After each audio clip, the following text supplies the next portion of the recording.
उनकी वीरता, उनके कौशल, उनकी सूझबूझ पर देश अटूट विश्वास रखता है। इस सर्वदलीय बैठक के माध्यम से मैं शहीदों के परिवारों को भी ये विश्वास दिलाता हूं कि पूरा देश उनके साथ है, पूरा देश उन्हें नमन करता है। साथियों, पूर्वी लद्दाख में जो हुआ उसको लेकर आपने रक्षा मंत्री जी और विदेश मंत्री जी को सुना भी और प्रेजेंटेशन को भी देखा। न वहां कोई हमारी सीमा में घुस आया है, न ही कोई घुसा हुआ है, न ही हमारी कोई पोस्ट किसी दूसरे के कब्जे में है। लद्दाख में हमारे 20 जाबाज शहीद हुए, लेकिन जिन्होंने भारत माता की तरफ आंख उठाकर देखा था, उन्हें वो सबक सिखा कर गए हैं। उनका ये शौर्य, ये बलिदान हमेशा हर भारतीय के मन में अमिट रहेगा। साथियों, निश्चित तौर पर चीन द्वारा एलएसी पर जो किया गया है, उससे पूरा देश आहत है, आक्रोशित है। ये भावना हमारी इस चर्चा के दौरान भी आप सबके माध्यम से बार बार प्रकट हुई है। मैं आपको भी आश्वस्त कर रहा हूं कि हमारी सेना देश की रक्षा के लिए कोई कसर नहीं छोड़ रही है। डिप्लॉयमेंट हो, एक्शन हो, काउंटर एक्शन हो, जल थल नभ में हमारी सेनाओं को देश की रक्षा के लिए जो करना है वो कर रही है।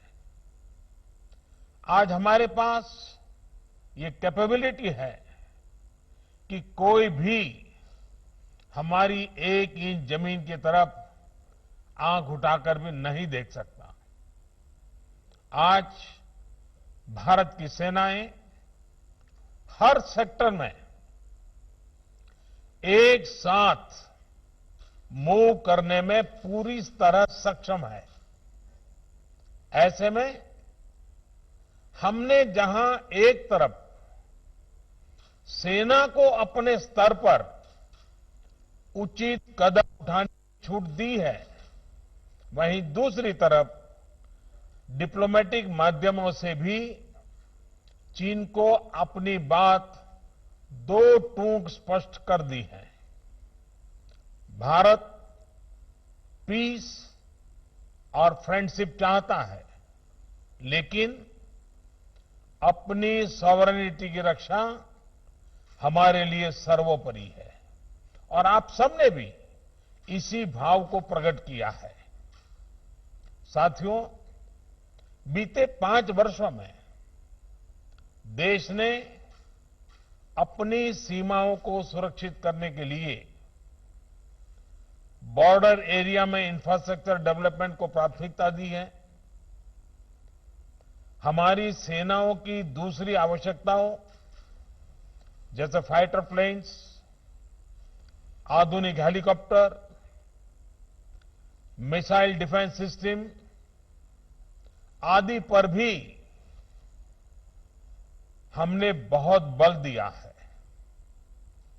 नए बने हुए इंफ्रास्ट्रक्चर की वजह से खासकर एलएसी में अब हमारी पेट्रोलिंग की कैपेसिटी भी बढ़ गई है। पेट्रोलिंग बढ़ने की वजह से अब सतर्कता बढ़ी है और एलएसी पर हो रही गतिविधियों के बारे में भी समय पर पता चल रहा है। जिन क्षेत्रों पर पहले बहुत नजर नहीं रहती थी, अब वहां भी हमारे जवान अच्छी तरह से मॉनिटर कर पा रहे हैं, रिस्पॉन्ड भी कर पा रहे हैं। अब तक जिनको कोई पूछता नहीं था, कोई रोकता टोकता नहीं था, अब हमारे जवान डगर डगर पर उन्हें रोकते हैं, उन्हें टोकते हैं।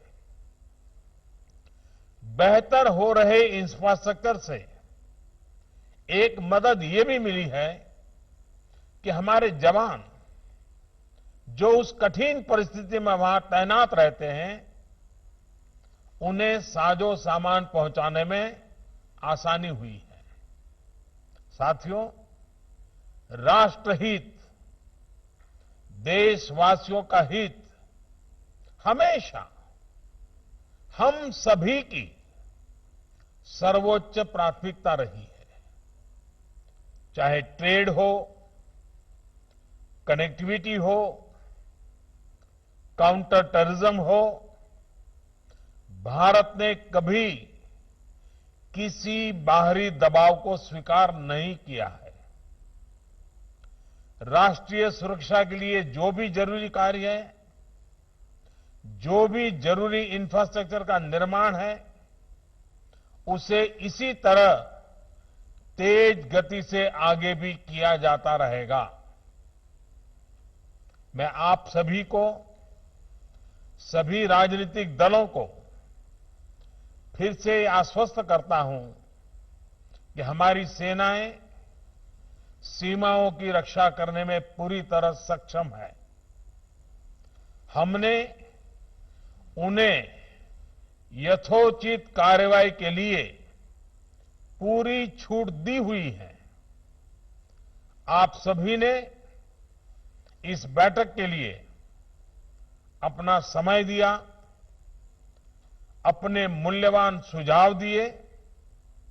इसके लिए मैं सभी दलों का, आप सभी नेतृत्वगण का हृदय से बहुत बहुत आभार व्यक्त करता हूं और आपके सुझाव आगे की रणनीति में बहुत लाभकर्ता होंगे, ये मुझे पूरा विश्वास है। मैं फिर एक बार इस एकता का संदेश देने में आप जो बढ़ चढ़ करके आगे आए हैं, वे सेना का मोरल तो बढ़ाएगा, देश के लोगों की हिम्मत बढ़ाएगा, लेकिन दुनिया को भी जो संदेश जाना चाहिए वो पहुंचेगा। और इसलिए आज की मीटिंग में आपकी सकारात्मक भूमिका का बहुत मूल्य है, उसका बहुत ऐतिहासिक महत्व है। और इसलिए भी आप सभी अभिनंदन के अधिकारी हैं। मैं फिर एक बार आप सबका धन्यवाद करता हूं। नमस्कार।